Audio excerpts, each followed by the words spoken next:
کبھی اگر قبۃ الصخرہ گرا دیا گیا تو مسجد اقصی گرا دی گئی، پھر جو ہوگا طوفان جو آئے گا اس سے پھر ایک بہت عظیم جنگ کا معاملہ ہوگا۔ اس حدیث میں الملحمۃ العظمیٰ کہا گیا، عظیم ترین جنگ۔ یہ دونوں حدیثیں میرے پاس ہیں، ان کا ٹیکسٹ بھی ہے، ترجمہ بھی ہے، مسلم شریف کی روایات ہیں۔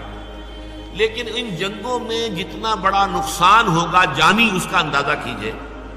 فَيَقْتَتِلُونَ مَقْتَلَةً، پھر وہ ایسی جنگ کریں گے، ایسی جنگ لم یرى مثلها، جو چیز کہ کبھی دنیا میں نہیں دیکھی گئی۔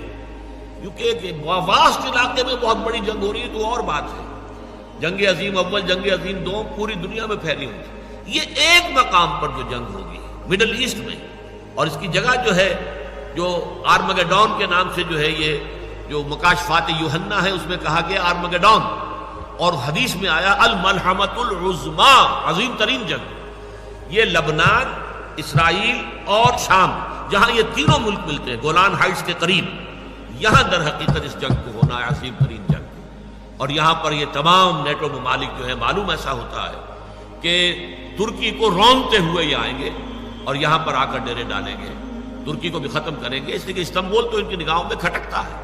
یہ تو پرانا عیسائی شہر ہے، صوفیہ جیسا بڑا گرجا یہاں تھا جو آج مسجد بنا ہوا ہے۔ ہر یورپی عیسائی کے دل کے اندر جو ہے وہ گویا کہ تیر اس کا لگا ہوا ہے، تیر ترازو ہے۔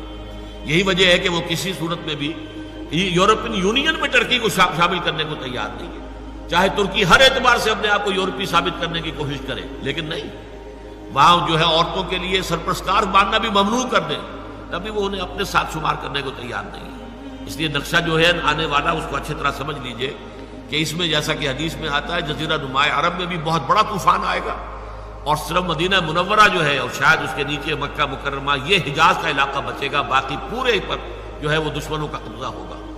اور یہ تمام ممالک جو ہیں، ایران، یہ ترکی اور عراق کا معاملہ، یہ سب کا سب بھی ان کے قبضے میں آ چکا ہوگا، یہ بڑی جنگ ہوگی۔ اس میں الفاظ یہ آئے ہیں حتیٰ یخر میتا حتیٰ ان الطائر لیمر بجنباسہم فلا یخلفہم حتیٰ یخر میتا فیتعاد بنو الاب کانوا مئۃ فلا یجدونہ بقی منہم الا رجل واحد۔ اتنی لاشیں ہوں گی کہ ایک پرندہ اڑے گا، اڑتا رہے گا، اڑتا رہے گا۔ ایک تو ہوتے ہیں گدھ، مردار خور، ان کی بات اور ہے۔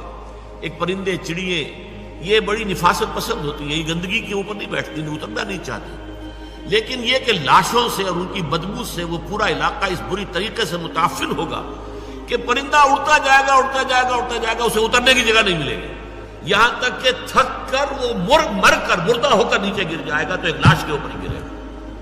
اور اس کے بعد جب گنتی کی جائے گی تو ایک شخص کے 100 بیٹے ہوں گے تو ان میں سے ایک بچے گا، یعنی خاندان مراد ہے۔ ایک دادا کے فرض کیجئے کہ پوتے یا پڑ دادا کے پڑ پوتے جو ہے 100 تھے۔